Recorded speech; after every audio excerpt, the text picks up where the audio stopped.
Good morning, good afternoon, good evening to all of you who are joining us today, depending on where you're joining us from.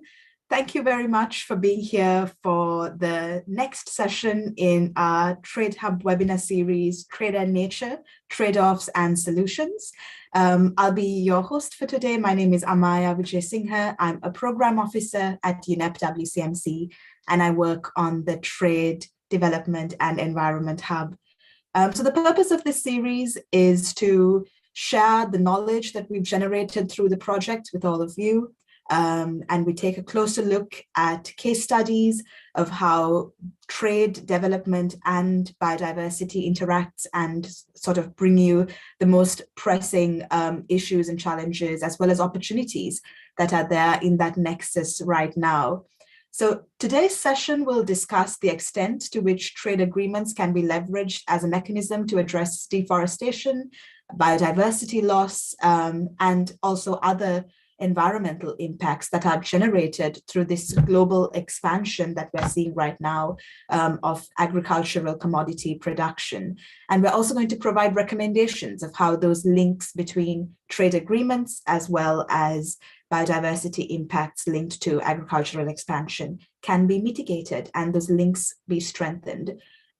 So we are very happy to have you here with us today. I'll quickly cover some house rules and housekeeping before we begin. We'd like to notify you that today's session will be recorded and will be made available on the Trade Hub YouTube channel. Your microphone will be muted and your camera will be switched off during the webinar as per the Zoom webinar format. If you'd like to comment or ask a question, you can ask it using the Q&A function or the chat function, both of which are available to you to ask questions. And if you want to just identify yourself while you ask the question and just let us know a bit about who you are, that would be great as well. But feel free to leave that out if you'd like.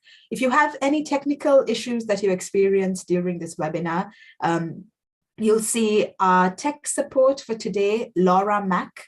She's there under technical support, Laura Mack. You can just put in the chat asking Laura to help you if you face any technical issues. And we'd also like to remind you that right at the end, after the presentation, when we get to the Q&A session, there is the opportunity, if you would like to ask a question verbally off mute, instead of just putting it in the chat, we can give you that opportunity as well. And just let us know in chat that you'd like to sort of make that comment verbally, and we'll switch your camera on and unmute you. So without further ado, I'll introduce you to the wonderful speaker and resource person that we have brought on board to speak about this topic today. We have Colette van der Ven, who is a consultant for UNEP, and she's also the founding director of TULIP Consulting.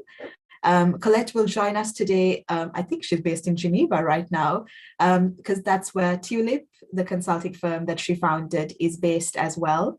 She is an international lawyer with expertise in trade and sustainable development, and advises governments and international organizations on how to leverage legal and regulatory frameworks to promote inclusive and green development. So I think we really couldn't have asked for a better person to speak to us on the topic at hand today. So Colette, with that, I will hand over to you to take us through your presentation, and then we'll take a look at some of the questions that come via chat as you speak later on in the session as well. Over to you. Great, thank you so much, Amaya, for the introduction. I will just be sharing my screen before we start.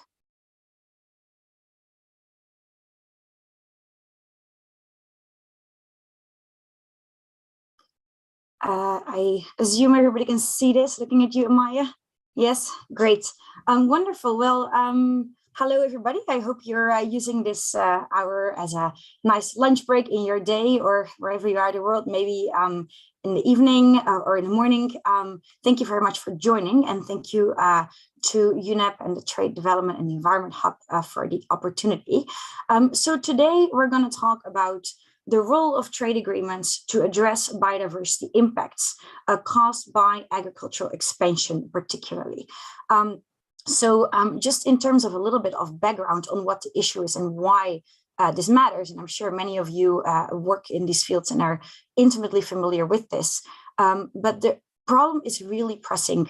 Around 25% of plant and animal species are currently vulnerable, which is a large number of species. Diversity in cultivated crops is diminishing, which creates further vulnerability for agriculture and food security and the environment.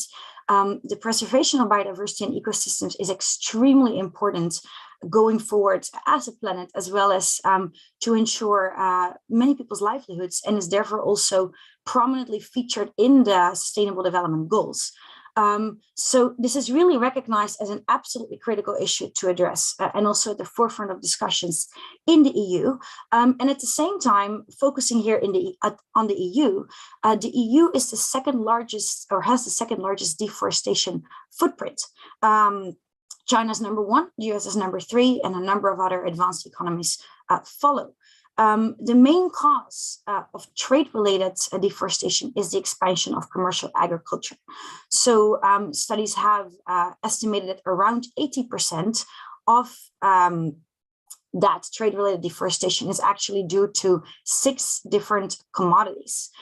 Those include soy, as you can see in the chart here, palm oil, beef, wood products, cocoa, and coffee. Products many of us consume those, at least the coffee and the cocoa, on a daily basis, and that has been produced with implications in the countries where they have where they have been sourced from. So this is a really large and strong connection between the consumption that happens in a lot of our countries of these 6 commodities and the production thereof, and their link to generating deforestation, as well as creating other biodiversity implications in those countries. Biodiversity loss often occurs far away from the place of consumption. And that is a fact that I really want to focus on in this presentation, that disconnect between the consumption happening very often in one part of the world and the environmental implications happening elsewhere. Here you can see, just to make that a little bit more visual, those are 2 data points taken from Trace Supply Chain's website, which basically looks at trade flows in some of these critical commodities that generate key or that have key biodiversity implications and deforestation. So for example, on the left, you see palm oil exports from Indonesia. You see the destinations. So you see the production part and then the consumption parts. On the right, it's cocoa from Côte d'Ivoire.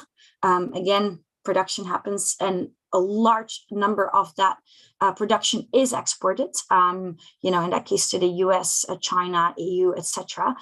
That's the picture, not just for those 2 countries and those 2 commodities. This is basically a trend for a large number of these 6 commodities that I demonstrated in the previous slide. And why is this important, and why do I start the presentation with this? Because I think that the disconnect, or the geographic disconnect between demand and biodiversity impact and deforestation issues really must suggest where policy and trade focuses in order to mitigate some of these implications associated with consumption. So really it suggests that biodiversity protection initiatives must focus on the deforestation footprint linked to our consumption. So that's the background, and we're going to get back to that.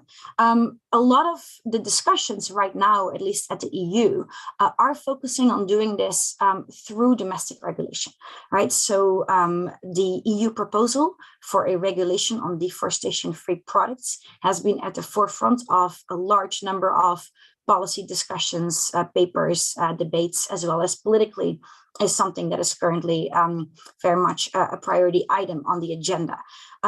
Now, that is one part of the point. Domestic regulation is often adopted, it's unilateral. It is easier in a way compared to, for example, adopting initiatives in the context of a trade agreement, because it requires reciprocity and buy-in from the negotiating party, and it often also takes longer. So unilateral action like this we see more and more frequently. Also, for example, the CBAM, the Carbon Border Adjustment Mechanism, is an example of that.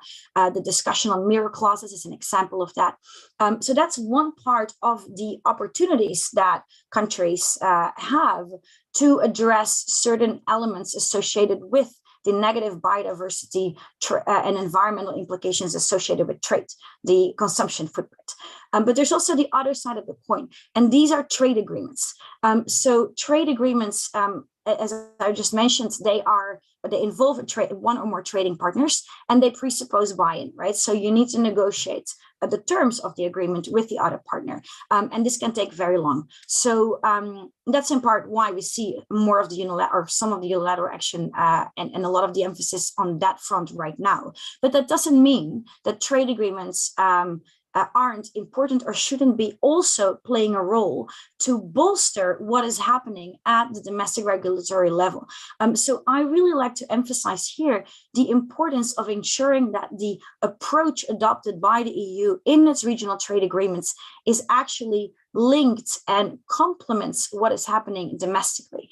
And so there needs to be a comprehensive approach to both of these. However, in the ongoing discussions, the focus on RTAs hasn't per se been focusing or been looking at how RTAs can also bolster the deforestation, the due diligence regulation that has come out of the EU or is currently being proposed. So that is the link that I want to focus on a little bit. And I also want to focus on how RTAs more generally currently are addressing the deforestation footprints associated with EU consumption of those agricultural commodities. Well, I'm guessing a lot of you are very familiar with this one, the proposed EU regulation on deforestation-free products. Just in terms of background, why has this regulation been proposed? To minimize the risk that products associated with deforestation are placed in the EU market. The onus is really on the operators, and it sets rules on due diligence for operators that are importing certain specific deforestation-related products into the market to make sure that this is that the risk that these products are associated with deforestation is minimal and or minimized. It has developed, or there is a proposed benchmarking system that will be further developed to determine risk.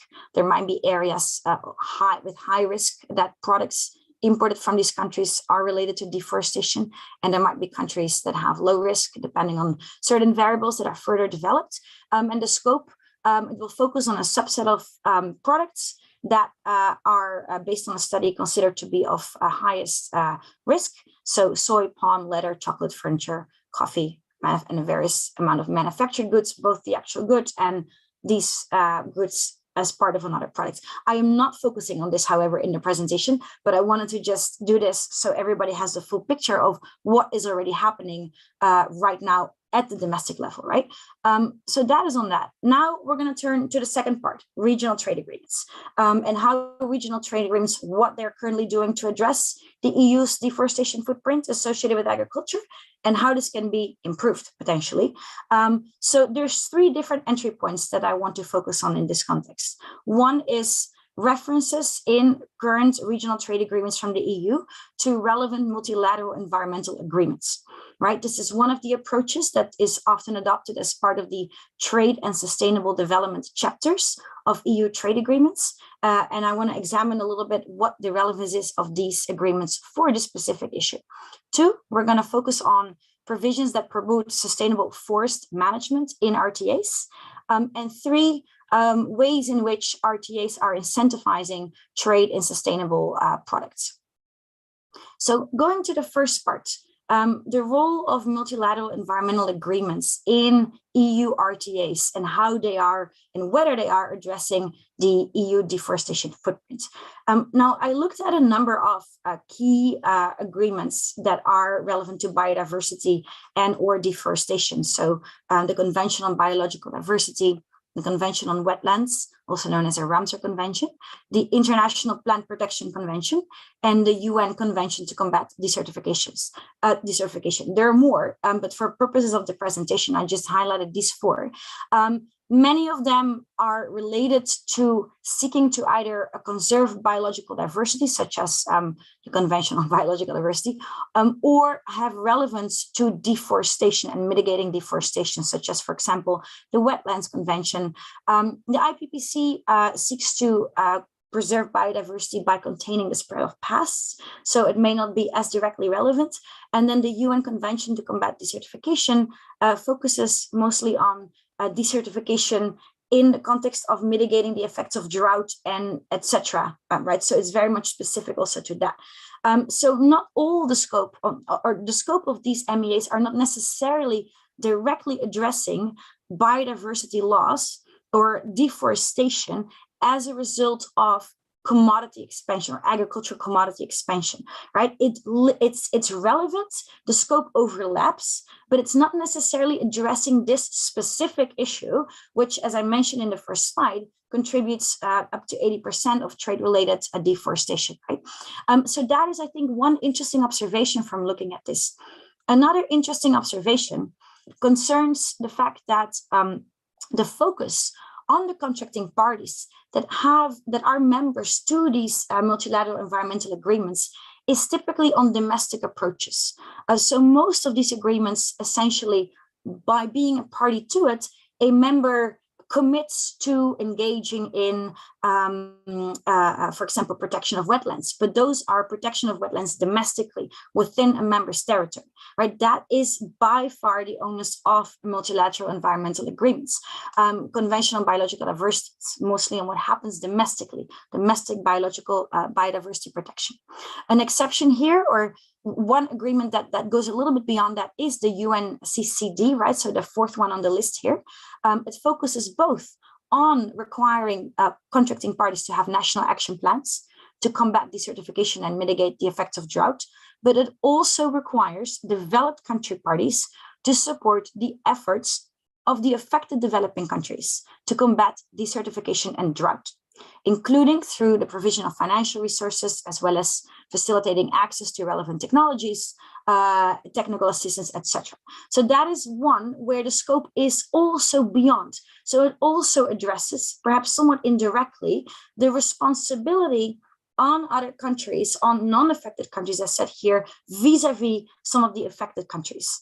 The way in which MEAs are typically referenced in trade agreements, it's, as I mentioned, in trade and sustainable development chapters, and the requirements and obligations varies. The language can be different, ranging from contracting parties shall respect their obligations under some of these agreements to contracting parties shall ensure they effectively implement these agreements, or sometimes even RTAs require, and this is more rare, but require parties to the RTA to actually ratify one of these conventions, but that's more rare provision. But so all that to show that yes, there are references to multilateral environmental agreements that touch upon deforestation issues as well as biodiversity in trade agreements, but the scope of those references might not necessarily be where we need them to be to tackle the issue of consumption-driven deforestation. As I mentioned, there is an inadequate scope because it's not necessarily directed at the issue at hand here. The emphasis on national action is insufficient because it doesn't capture the responsibility of the consumption, the consumers in other countries that consume these products vis-a-vis the deforestation happening elsewhere. There's also a lack of specificity. I didn't bore you with all the language in all these agreements, but typically, for example, in the agreement, the UNCCD, basically the language about the types of responsibilities on non-affected countries is quite vague. It's very non-committal, so it would be very difficult to hold a country to that language. So there's also that.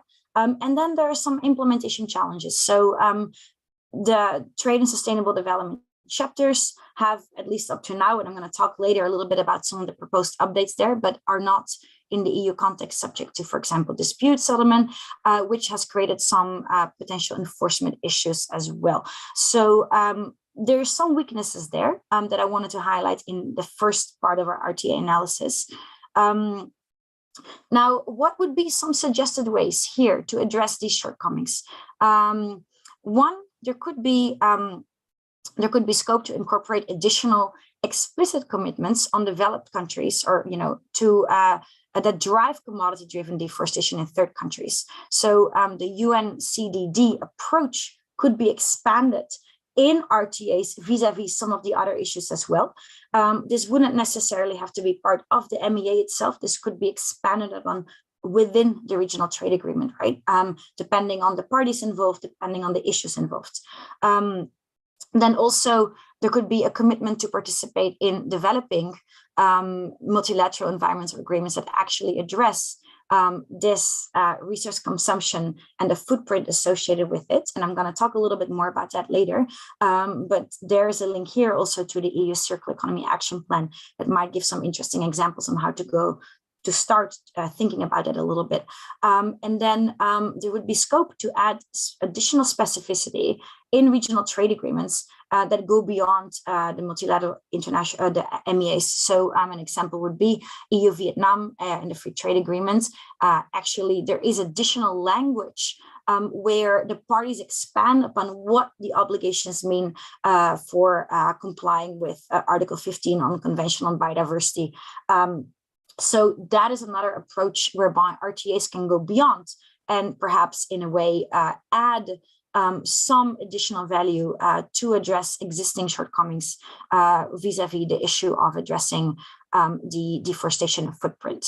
Now that's on multilateral environmental agreements and how they're being referenced in RTAs. Now we're turning to a related element, but a little bit more specific, relevant to deforestation. So this concerns forestry provisions in regional trade agreements. A large number of regional trade agreements contain some sort of language relevant to sustainable forestry, linking this, of course, to the severe issue of deforestation. What kind of language is typically in trade agreements? And is that language covering the problem that we're dealing with here, right? The commodity-driven deforestation issue.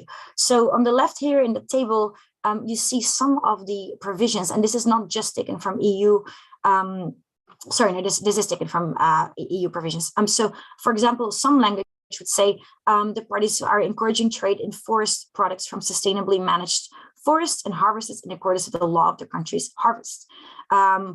Other provisions focus on requiring the development of systems that enable verification of the origin of timber products. So the first one here, for example, you see very much focuses on sustainable trade in forest products, right? So the timber products, the second one as well. And that's a theme that you'll see throughout most RTAs. The focus on forestry tends to be on the sustainable production of timber, right, which is a forestry product. And as you recall, the first slide with that graph of which are the 6 key commodities associated with large degrees of deforestation and biodiversity loss, wood products and timber is one of the key areas, right? So that's, of course, very important, but it's also limited in a way because it doesn't very much or generally seek to go beyond the timber products. So you can see, for example, here as well, the third one down the line, there is focus on adopting measures to promote the conservation of forest cover and to combat illegal logging. And there's another emphasis typically associated with forestry provisions in RTAs, illegal logging. Of course, very important, but again, not necessarily sufficient when we want to address deforestation associated with soy consumption or palm oil consumption or cocoa consumption. Then other provisions focus on committing to international cooperation to deal with the conservation and sustainable management of forests. The provision is broad enough to tackle deforestation generated by demand and agricultural products, unlike perhaps the other 3.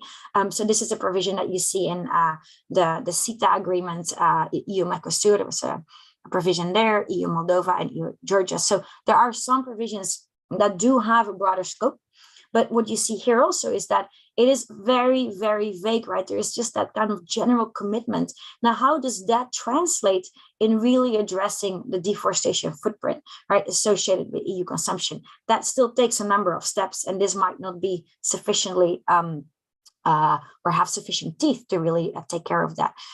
So then another set of provisions focus on promoting public participation in the management of forest resources for timber production, promoting the inclusion of forest-based local communities and indigenous people in sustainable supply chains for responsible business of timber and non-timber forest products.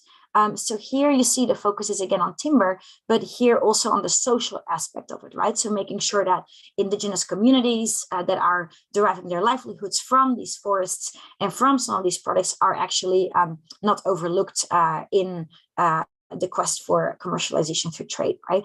But so this is a snapshot. It's not, of course, covering every provision across the board of that concern deforestation, but I wanted to show this because while yes, we have deforestation provisions in RTAs that focus on sustainability, the focus tends to be on sustainable production, on illegal logging, but not per se on deforestation caused by consumption of certain products, right? The soy, the cocoa, etc., not directly the timber products. So that is something that I thought was very interesting as well, in this quest to kind of linking every or the different approaches to rendering trade more sustainable. So what are some suggestions to address this? Well, one idea would be to provide a more explicit framework for cooperation.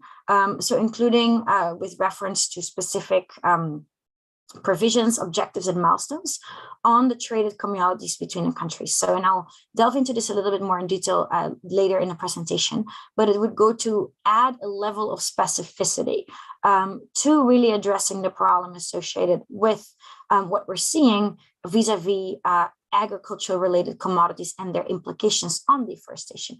And what's interesting here, and this is being addressed, of course, in the proposed due diligence regulation, which is already showing the acknowledgement of how important addressing the footprint is, but that also needs to be addressed in the trade agreements.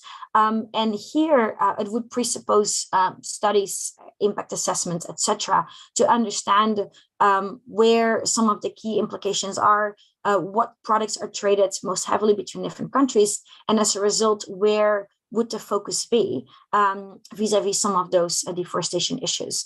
Another element would be expanding the focus of deforestation provisions, well, to focus, I've actually already mentioned this, to focus on things more generally. And so some proposed language is a TSD chapter that could encourage, for example, trade in forest products and specific agricultural products derived from sustainably managed forests, right? So that's also a way to encourage trade in some more specific areas, or encourage the development of certification systems linked to agricultural products, etc.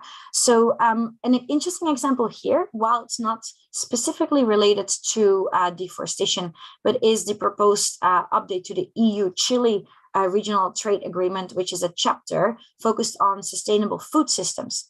So here, why that's interesting is because it's kind of taking a systems approach to things, and it seeks to address the elements that go into developing a sustainable food system, both from a food security perspective, as well as from an environmental perspective and a fraud perspective. And it tries to do that more holistically. And the issue of deforestation related to EU consumption of agricultural commodities, likewise, could benefit from a more holistic approach in tackling some critical elements of that through perhaps a specific chapter dedicated to that. And again, this can be more detailed depending on what the commodities are that are traded between the countries that are that put the country at risk of further deforestation, and what the specific opportunities are. So those are some other kind of high level suggestions with regards to that. Now, turning to the third part of regional trade agreements and how they can be leveraged to make a difference here. There's also ways in which regional trade agreements can go beyond what is in their trade and sustainable development chapters, and leverage trade through these other provisions, right? There's a wide variety of different ways in which this can be done, including by looking at tariffs, but also by looking at subsidy provisions, technical barriers to trade in the TBT chapters. It can be done through intellectual property related provisions. But with regards to the topic of today, I wanted to highlight a couple of opportunities or options, and also look at what has already been done. So at the product level, there is the opportunity to differentiate or to render access to tariff preferences contingent on sustainable production. And I'm just going to go to the next slide and then come back to this one, because, for example, this has been done in the EFTA Indonesia free trade agreements. They essentially have a provision where there is the MFN tariff that gets imposed on palm oil imports in the EFTA countries. But then there is a preferential tariff that you can get for palm oil, provided that you can demonstrate or that the product is being sustainably produced. Interestingly, the EFTA Indonesia agreement has a broad description of what sustainability means.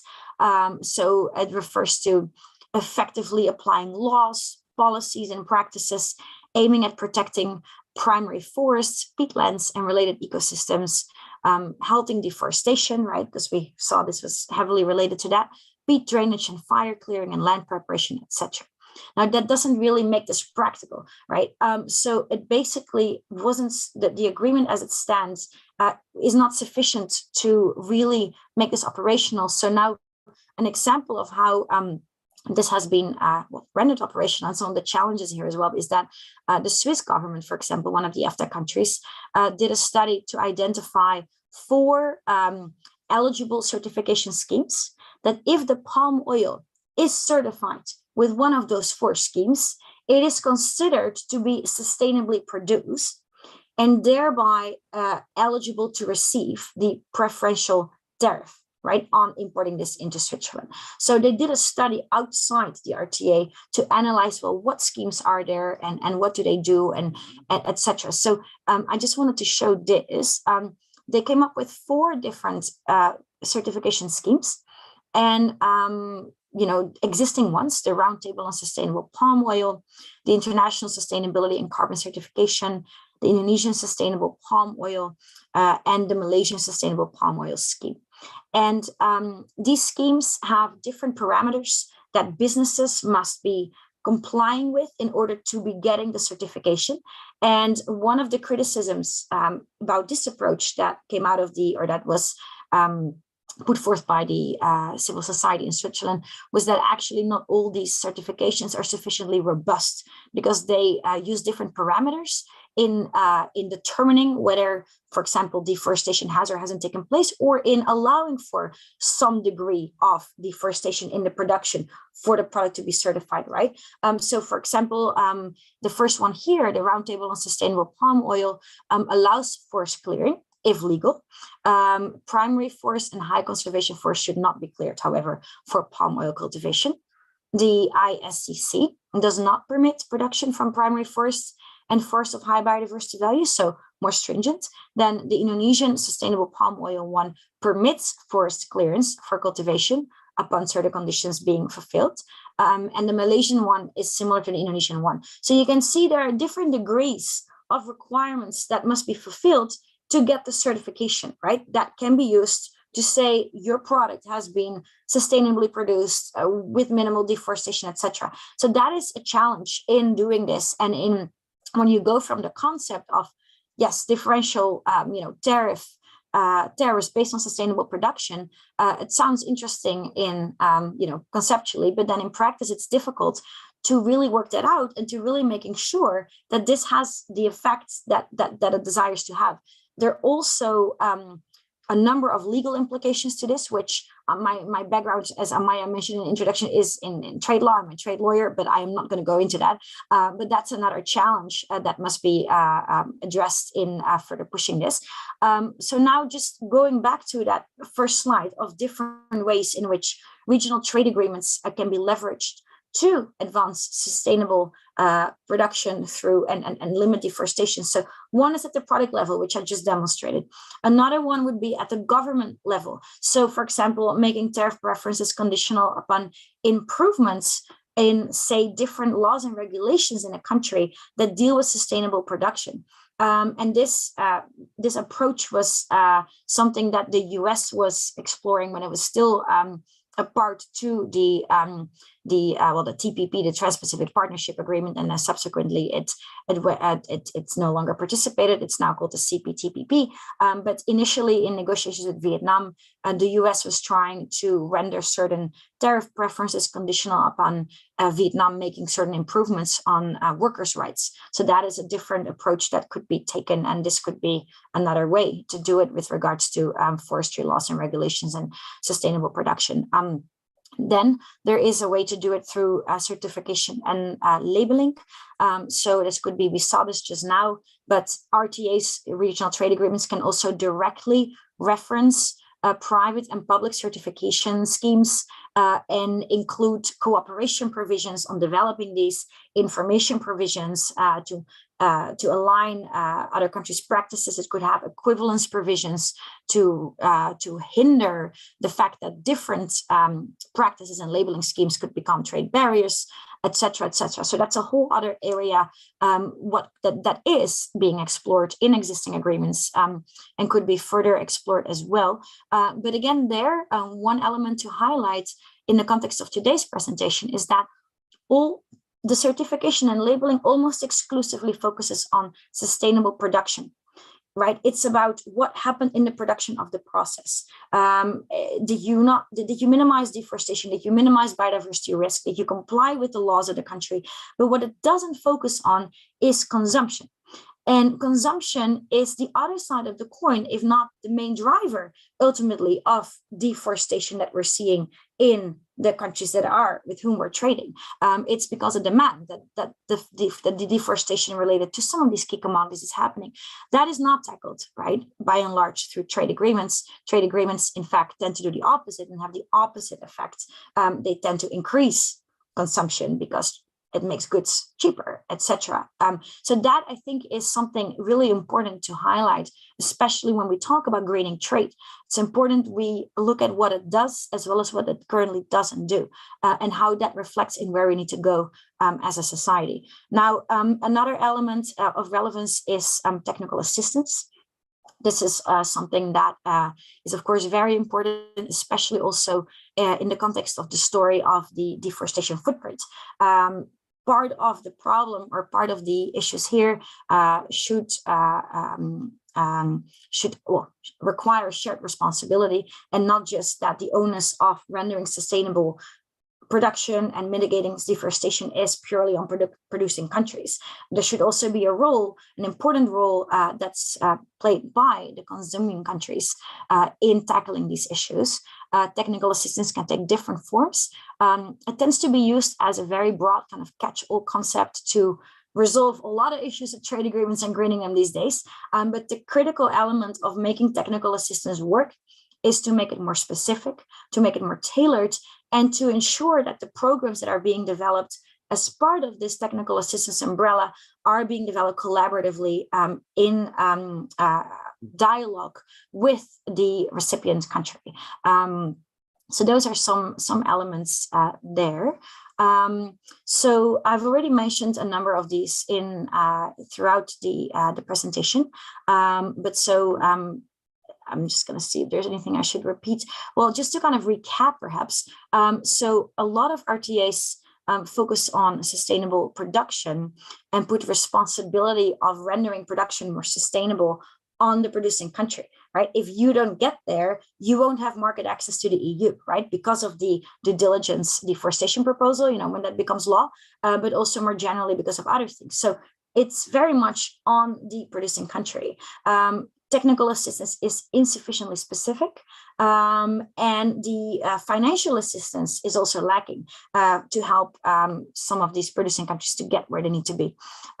There's mostly on the MEA front, the focus is on national action, on what a country can do to preserve biodiversity and deforestation within its own territory, but not so much on the footprint associated with trade, right? For which responsibility should also be held. And then there is a focus in terms of deforestation provisions. There is a focus on forestry products, mostly timber, illegal logging, etc. Not so much on the deforestation that happens in the production of critical agricultural commodity products. So as I'm sure many of you have been following, while there's a lot happening at the EU level, right? There is the due diligence plan, and we also had a couple of weeks ago that the the Commission proposed a couple of updates and improvements to the trade and sustainable development chapters in the regional trade agreements. Now, from the question here that I want to pose is, to what extent do these actions proposed in that revised approach to trade and sustainability and sustainable development provisions address some of the weaknesses highlighted here in this presentation? I would say there's a number of different ways, depending on how this will be implemented, that it could go towards making things better. So, for example, one of the action plans in the proposed new trade and sustainable development plan is to be more proactive with trade partners in the cooperation process. And that, as I was just mentioning, is really important to ensure we get technical assistance right and we make it more specific. Another element is stepping up country-specific approaches.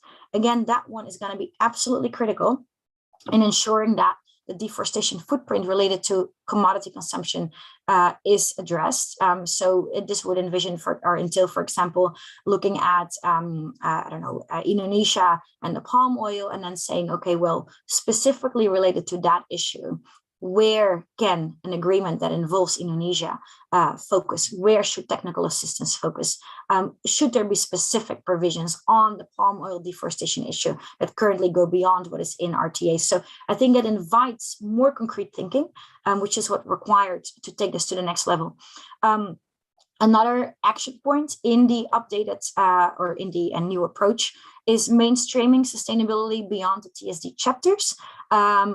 Part of the presentation has very quickly given a sense of how that can be done. So the fact that this is part of the approach strategically is, I think, great, and also provides for the opportunity to enhance market access for deforestation-free goods and services, aligned with what's currently happening or in the proposed due diligence deforestation regulation.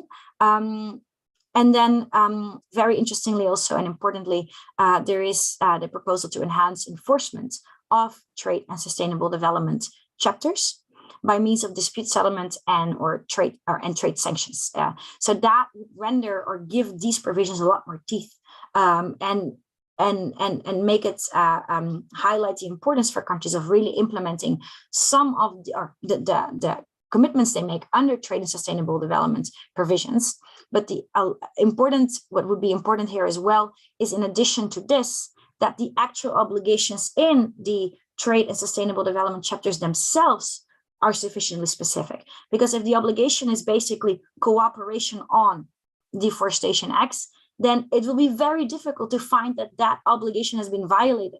How would you demonstrate that? What means cooperation? What means lack thereof? So it would, in addition to these enforcement provisions, also be very critical to revisit some of the language used in trade and sustainable development chapters. And what I also want to highlight here is that what this does not address, these updates, is some of the scope issues that we looked at.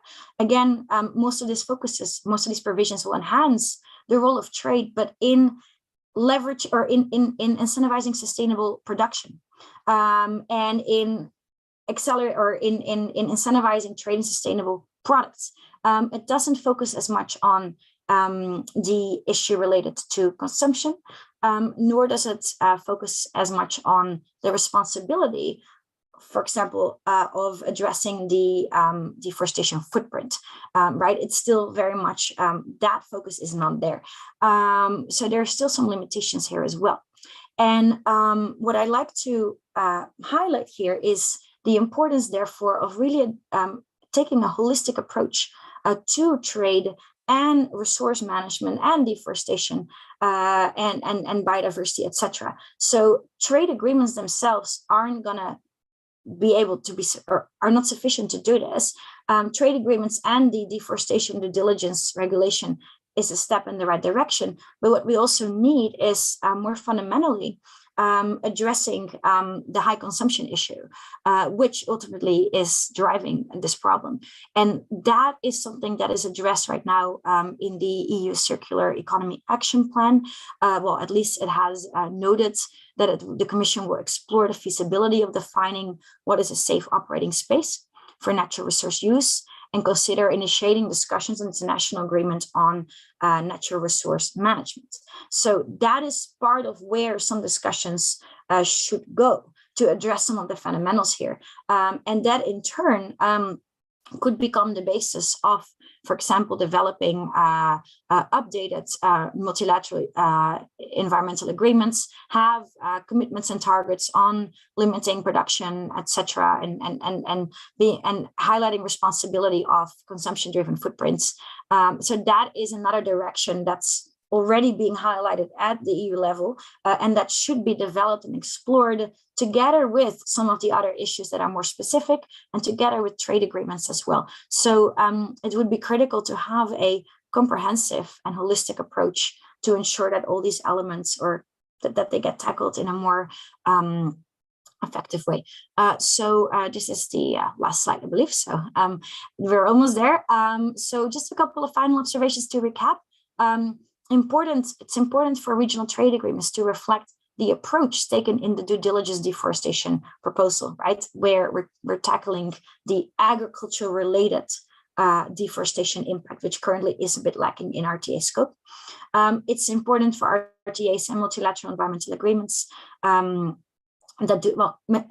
the observation is that regional trade agreements and multilateral environmental agreements do not currently address the EU deforestation footprint, and it's important for that to be addressed. This calls for incorporating provisions with commitments on key consuming parties that lead deforestation vis-a-vis the countries that are experiencing the deforestation. It's important to acknowledge that trade does not reduce global demand, which underpins agriculture-related deforestation, and it's critical to start thinking about what can be done to address this, including through natural resource management.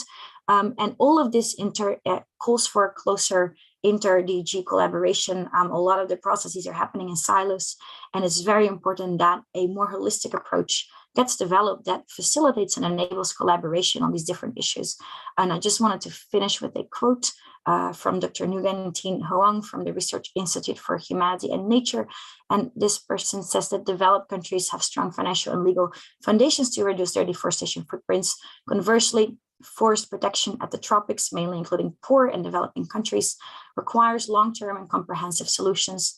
Along with significant funding, there is a need for resource sharing from developed countries to protect forests in tropical countries. So that is the end of the presentation, and I'm going to now turn it over to Amaya.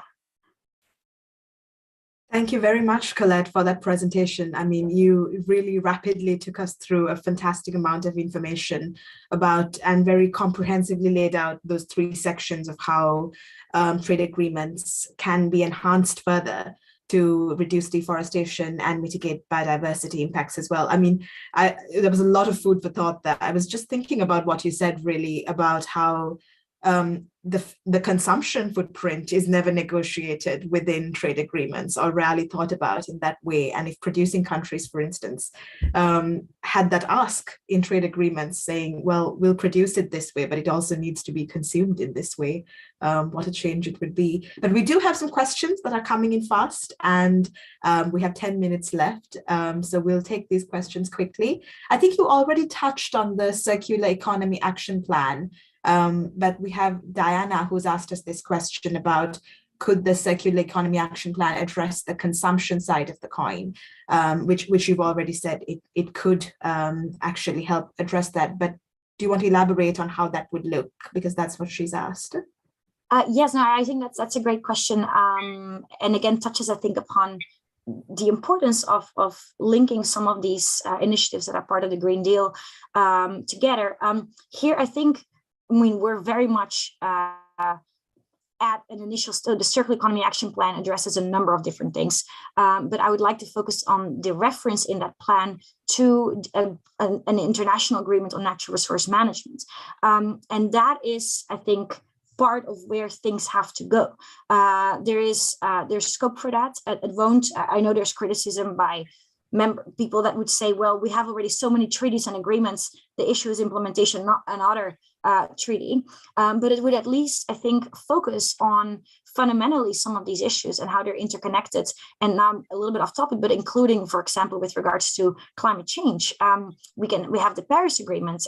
There is the movement and transition towards, for example, renewables, etc. But that requires an enormous amount of raw materials, which have their own environmental footprint and contributions to negative climate implications and environmental effects. So it needs to be holistic, and a potential agreement that would tackle this would be a step towards having countries understand what their footprints are, including on biomass deforestation, but perhaps beyond that as well.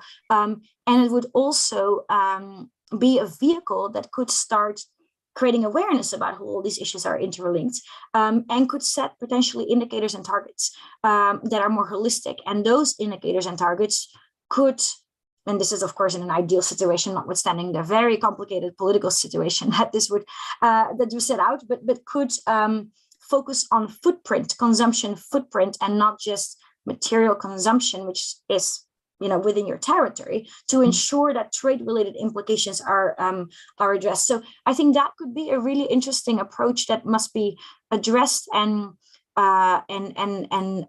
looked upon in parallel to what's happening in trade.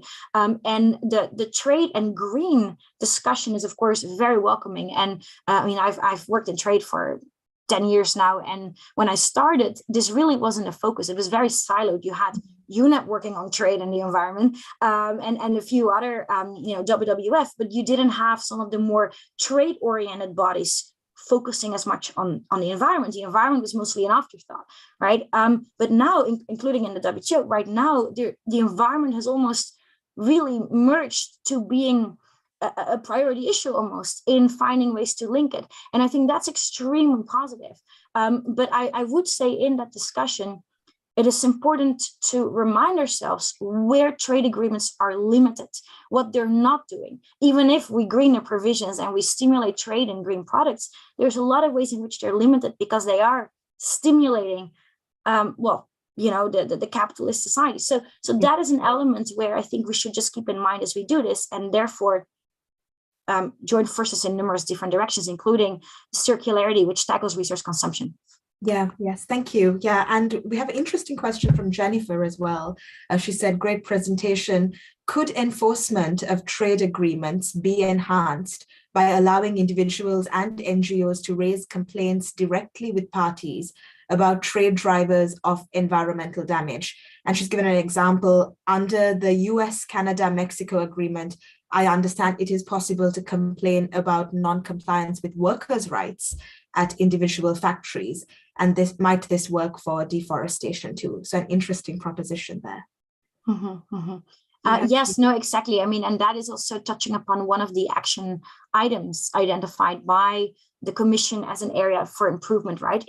I didn't put it on the slide, but it's enhancing the role of civil society in ensuring that the chapters and provisions and obligations are actually being followed up, implemented, enforced, right? So it's already happening also in the EU and with the advisory committees, etc. But they haven't been functioning all that effectively. They've been criticized for not really doing the job that well. So this is exactly an area where the Commission is seeking to improve and to go to the next level.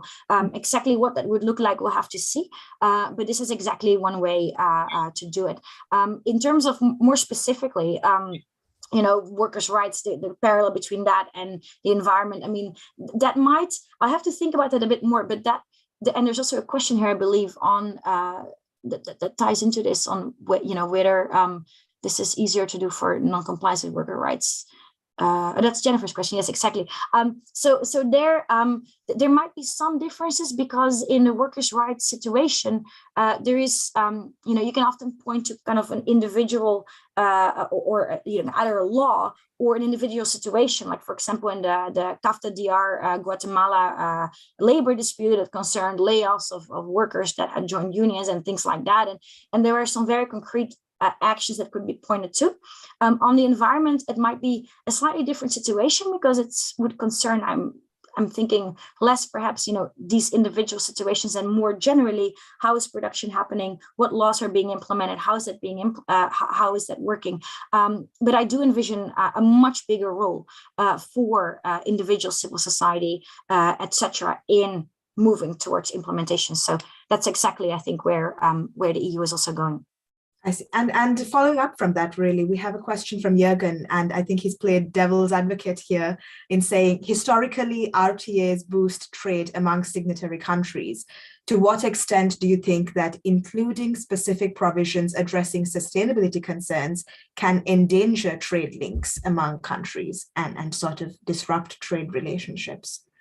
Yeah, no, that's also a great question because that's also another side of the coin, right? I mean, it's we're all dependent on trade. We've built societies completely dependent on trade. Trade is extremely critical for a lot of our jobs, for it's for welfare globally. So trade is not something we don't want. Trade is also very, very important. So there is exactly how do you strike that balance between facilitating trade through these agreements and at the same time ensuring that it's not just about trade at the expense of the environment, right? So I think that's the balance that currently policymakers are trying to seek to address without jeopardizing either access to products or rights to trade relationships, and at the same time damaging nature to the extent that there is no return. Where that balance is of course the key question. There are no clear-cut answers to exactly how that works, and I think that that balance is what everyone is working on right now. Interestingly, depending on who you will ask in the Commission, you're probably going to get very different answers on where the action is, because I think due to the fact that so many of the conversations right now focus on sustainable trade, there is a danger to think that trade has become about sustainability, which it hasn't, right? I had a conversation a couple of weeks ago with someone who is actively involved in making or in negotiating trade agreements at the EU level, and that person reminded me of ultimately the role of trade is in securing access to goods and services and market opportunities for EU businesses elsewhere, right? Which is the key objective, of course, still today of trade agreements. So I don't think that's changed. I think that where we are now is finding ways to make it not just about that, but to find win-wins where these opportunities are being secured through trade, and at the same time, opportunities to not undermine the environment while this is happening are also being secured. So that, I think, is what the challenge also will be in the next 20, 30 years. How do we get better and better at identifying win-win opportunities? But the purpose is not, of course, to undermine trade. And just to add really quickly to that, I know we have 1 minute left, but for developing countries, the question is also a lot more complex, right? Because everything that's happening at EU level on more sustainable production standards, for example, the eco-design requirements, but also the due diligence forestry requirements may actually become a trade barrier as countries won't be able to meet this, right? So there's also that component that's extremely critical. It must be addressed in part through technical assistance, finance, etc. Yeah, and following on from just one last question, I think, if we have that minute, about technical assistance, I think Marco and Jonas have asked us questions about what could that technical assistance look like when it goes down to the community level, and is that captured within RTAs? Would that be sort of protecting the ecosystems itself, or would it be compensation to the communities? Is that captured within RTAs usually? And if you can just say maybe yes or no briefly, and we can follow up later on. Yes, well. No, exactly. Unfortunately, the long answers because everything is so complex. But that one, I am not aware of an example where there's actually a community link. There might be something in Peru, like Latin America has some pretty advanced, or RTAs in Latin America have some pretty advanced deforestation, some indigenous, etc., community provisions like the one I showed in one of the slides. But I'm not familiar of one exactly linking technical assistance to community level. That tends to be, I think, decided at a government level. And what would this look like, more specific technical assistance? Part of where I think the work is also at the process, helping countries think through the process of identifying their own challenges and opportunities, the methodology before carrying out the projects. But great question.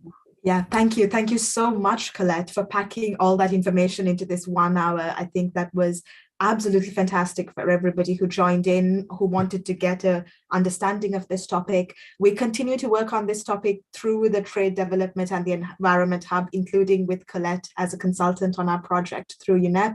And as she mentioned in that last slide, there will be a paper coming out very soon as well that sort of lays down in more detail with more references as well, so you can follow up on what Colette has spoken about during this presentation. And do follow our website as well to be able to stay up to date with the latest publications that come out, and we post those on Twitter as well. But thank you, Colette, for joining us today. Thank you for taking us through this presentation on how we can leverage regional trade agreements and trade agreements in general to mitigate biodiversity impacts. Thank you to everyone who joined us from around the world, and we will see you next time at another webinar organized by the Trade Hub. Material from this webinar will be available online, and we'll share the links with you on the email that you've registered with. So thank you once again, everyone. Have a great weekend ahead. Thank you, Colette. Thank you so much, Amaya. Thanks, everyone.